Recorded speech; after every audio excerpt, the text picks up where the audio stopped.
motherfucking Eagle Double G. Snoop Dogg. It's the motherfucking Eagle Double G. Snoop Dogg.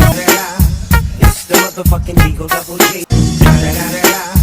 It's the motherfucking Eagle Double G. Snoop Dogg.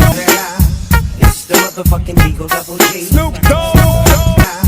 It's the motherfucking Eagle Double G. Snoop Dogg. Asubira wakwikira ku jerekani ya bosi hari ikibazora dore cyane ko nivugishiriza umukunzi cyane ko no muri weekend boss azaba adahari nshaka ukuntu najya guhura nawe bose pe nimero ye okay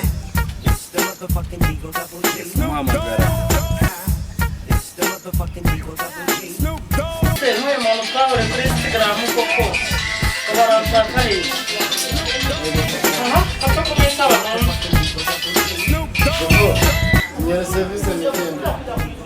Alô? Alô? Raho neza sheri. Umeza neza shushu. Sanaye meze neza kabisa nari gukumbuye cyane pe. Oh no. Naye ndi mu kazi. Iyi minsi baye myinshi tutabonana, ubuse tuzabonana ryari? None se ntago wapanga muri weekend tukazaza kubonana tugahura? Okay. Ariko se uzaza kundeba ariko je ntago naza kukureba pe. Urashaka neza kukureba? Aje. Ubwo nyandikira muri message address zawe. So ubundi ubwo ufite amafaranga yo kunyishura moto? Ese ko wambwiye ngo ufite imodoka? Wambwiye ngo ufite imodoka, ngubu watega moto kandi ufite imodoka. Okay, reka ndaka mu modoka harimo essence. Sumva se, banze reka imodoka essence irimo nta kibazo rwose pe. Murakoze cyane. Sawa umunsi mwiza mukunzi, rega rero ukumbuye. Hakugunda tutaranabonana. Murakoze cyane.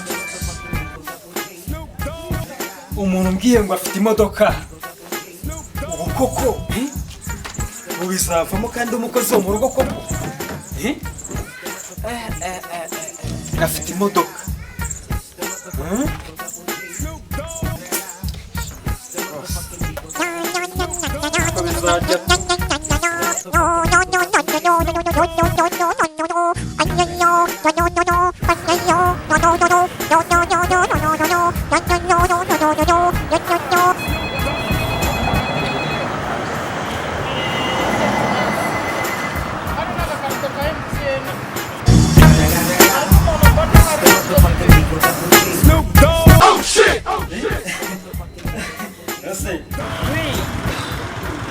Ngeze ahantu hari umuhanda w'igitaka ukata iburyo hari n'agabote ka MTN hari n'umuntu udoda inkweto Komeza umanuka uwo muhanda rwose ntaje televiziyo.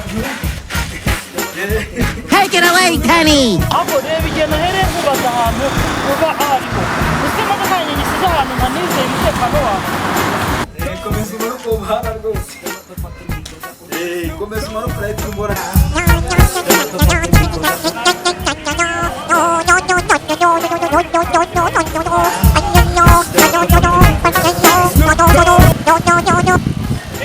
Nose ko ngeze ahantu hari igipangu mbona gisize amarangi ntazi niba ari kuri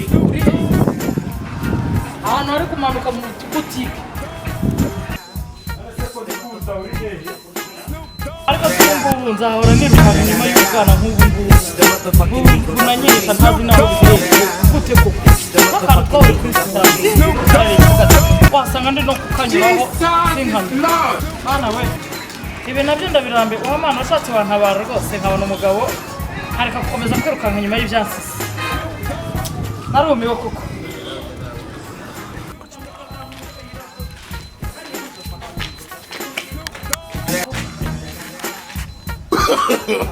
No. No, nawe yana ana ese muri kwirukanka